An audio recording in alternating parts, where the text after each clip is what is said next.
कि आज मेरे सामने की बात समझना तो बड़ी दूर की बात है, सुनने का भी किसी को शौक नहीं है। मैं आप सब बच्चे बच्चियों को दोनों हाथों से सलाम पेश करता हूँ। दुनिया में सबसे कमजोर मखलूक इंसान पैदा हुआ है।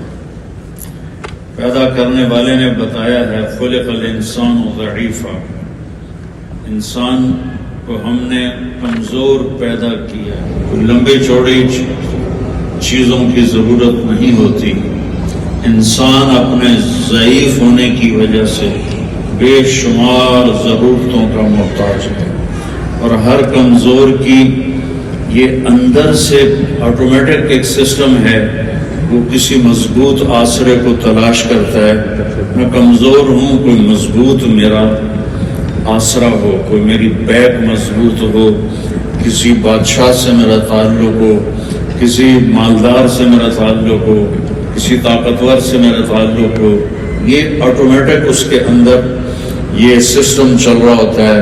मैं बीमार हो जाता हूँ, अच्छा डॉक्टर मेरा दोस्त हो, मेरे ऊपर हालात आ जाते हैं, कोई अच्छा मालदार मेरा दोस्त हो। ये बहुत सी चीज़ों में ये बेचारा मोहताज है। देखिए, जब हम अपने जैसों पे आसरा करते हैं तो वो हमारी तरह मर भी जाते हैं, वो हमारी तरह मोहताज भी होते हैं, वो हमारी तरह कमज़ोर भी होते हैं, वो हमारी तरह बीमार भी होते हैं, वो हमारी तरह हमसे मुंह मोड़ लेते हैं। दुनिया में और आखिरत में अल्लाह और मेरा क्या ताल्लुक है और मैं अल्लाह मेरी कितनी ज़रूरत है कि मुझे उस जहान में एक मजबूत आसरा चाहिए और वो अल्लाह के सिवा कोई नहीं है। मुझे ऐसे आसरे की जरूरत है जो हमेशा जिंदा हो। तो अल्लाह ताला कहता है अल हय्युल क़य्यूम। मुझे ऐसे आसरे की जरूरत है जो किसी का मोहताज ना हो। तो अल्लाह ताला फरमाता है अल्लाह ला इलाहा इल्ला हु, अल्लाहु समद, तेरा रब हर जरूरत से बेनियाज है। मुझे ऐसा आसरा चाहिए जो किसी चीज का मोहताज ना हो, जो जगह का भी मोहताज ना हो। ला यहवी है मकान वला यश्तमिल अलैहि ज़मान, हुवल अव्वल बिला बिदाया, जो पैदाइश से पाक हो, जो मौत से पाक हो, वल आखिर बिला निहाया, वो हर वक्त मेरे साथ हो। नहनु अक़रबु इलैहि मिन हब्लिल वरीद। हमें माफ़ फरमा दे या अल्लाह, इन बच्चों को चलता फिरता दीन का नमूना बना दे, इस मुल्क के लिए खैर का जरिया बना दे, इस मुल्क पूरी इंसानियत की भलाई का जरिया बना दे। RIS को कामयाबियाँ नसीब फरमा, फौजान को और उसके साथ जितने बच्चे बच्चियाँ काम कर रहे हैं या अल्लाह, इन सब से राज़ी हो जा। इतने तेरे ईमान वाले बंदे जमा करता है ये सारा मजमा RIS का, इन्हें अपने ख़जानों से बेहतरीन जगह खैर नसीब फरमा। हमारी भी इस हाज़िरी को कबूल फरमा, जो एक ज़र्रा हमारी वजह से यहाँ खैर का वजूद में आया है उसे कबूल फरमा। जितने भी हाज़रीन तशरीफ़ लाए हैं, जितने भी मस्तूरात जवान बच्चे बच्चियाँ हाजिर हुए हैं, इनके दिलों में बड़ी बड़ी ख्वाहिशें हैं, ज़रूरतें हैं, हाजात हैं, अपने फजल से पूरी फरमा। और या अल्लाह, जब हमारा दुनिया से जाने का वक्त है तो ईमान पे हमारा खात्मा फरमा। सल्लल्लाहु अलैहि वसल्लम।